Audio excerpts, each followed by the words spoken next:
ವಿದ್ಯಾರ್ಥಿನಿ ಹಾಡಿರೋ ಹಾಡು ಅದು ಬಹಳ ಟ್ರೆಂಡ್ ಆಗ್ತಾ ಇದೆ. ಅದು ನಮ್ಮ ಬಿರುಗಾಳಿ ಸಿನಿಮಾದ ಹಾಡು 17 ವರ್ಷದ ಹಿಂದೆ 2008-9 ಆ ಸಿನಿಮಾ ಶೂಟಿಂಗ್ ಮಾಡಿ ಆ ಸಿನಿಮಾ ಕಂಪೋಸ್ ಮಾಡಿರೋದು ಅರ್ಜುನ್ ಅವರು.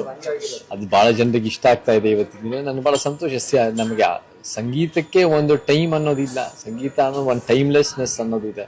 ಸಂಗೀತದ ಶಕ್ತಿ ಎಷ್ಟು ಜನರಿಗೆ ರೀಚ್ ಮಾಡ್ಬೋದು, ಎಷ್ಟು ಬಹುಶಃ ಆ ಬಾಲಕಿ ವಿದ್ಯಾರ್ಥಿನಿ ಒಂದು 2-3 ವರ್ಷದ ಹುಡುಗಿ ಆಗಿದ್ಲೋ ಏನೋ ಯಾವ ಸಿನಿಮಾದ ಹಾಡು ಬಂದಾಗ. ಬಟ್ ಇವಾಗಲೂ ಕೂಡ ಆ ಕನೆಕ್ಷನ್ ಇದೆ.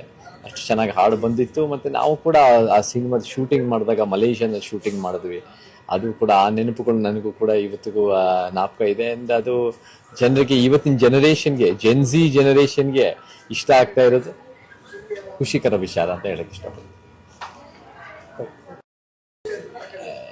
ಆ ಬಾಲಕಿಯ ವಿದ್ಯಾರ್ಥಿನಿ ಇದೇ ತರ ಒಂದು ಕಾನ್ಫಿಡೆಂಟ್ ಆಗಿ ಹಾಡು ಹಾಡ್ತಾ ಇರ್ಲಿ. ನಾನೇನ್ ಕೇಳ್ಪಟ್ಟೆ ಅಂದ್ರೆ ಅವ್ರ ಫ್ರೆಂಡ್ಸ್ ನಗ್ಸಕ್ಕೋಸ್ಕರ, ಸಂತೋಷ ಕೊಡಕ್ ಹಾಡು ಹಾಡಿದ್ದಾರೆ.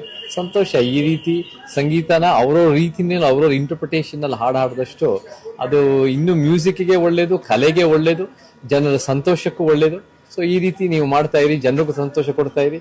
ಯಾರಿಗೊತ್ತು ಇನ್ನೂ 1-2-3 ಹಾಡು ಟ್ರೆಂಡ್ ಆಗುತ್ತೆ ಅಂತ ಅನ್ಸುತ್ತೆ. ಸೊ ಒಳ್ಳೇದಾಗ್ಲಿ. ಇದೇ ತರ ವೆರಿ ಗುಡ್. ಆ ಬಿರುಗಾಳಿ ಸಿನಿಮಾದಲ್ಲಿ ಅರ್ಜುನ್ ಅವರು ಬಹಳ ಅದ್ಭುತವಾಗಿ ಮಾಡಿದ್ದಾರೆ. ನನಗೂ ಕೂಡ ಆ ಮಧುರಾಪಿಸಿ ಮಾತಿಗೆ ಹಾಡಾಗಿರ್ಬೋದು, ಅನೇಕ ಹಾಡುಗಳು ಬಹಳ ಇಷ್ಟ ಆಗಿದೆ. ಇವತ್ತಿಗೂ ಜನ ಇಷ್ಟಪಡ್ತಾರೆ.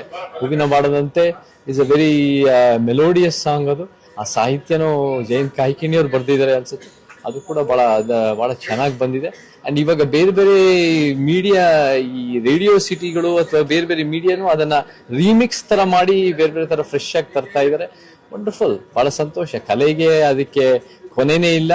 ಅದಕ್ಕೆ ಹೊಸ ಹೊಸ ರೀತಿ ತಂದಷ್ಟು ಅದು ನಮ್ಗೆ ಇನ್ನೂ ಸಂತೋಷ ಆಗುತ್ತೆ. ಸೊ ಬಹಳ ಸಂತೋಷ ಆಗಿದೆ.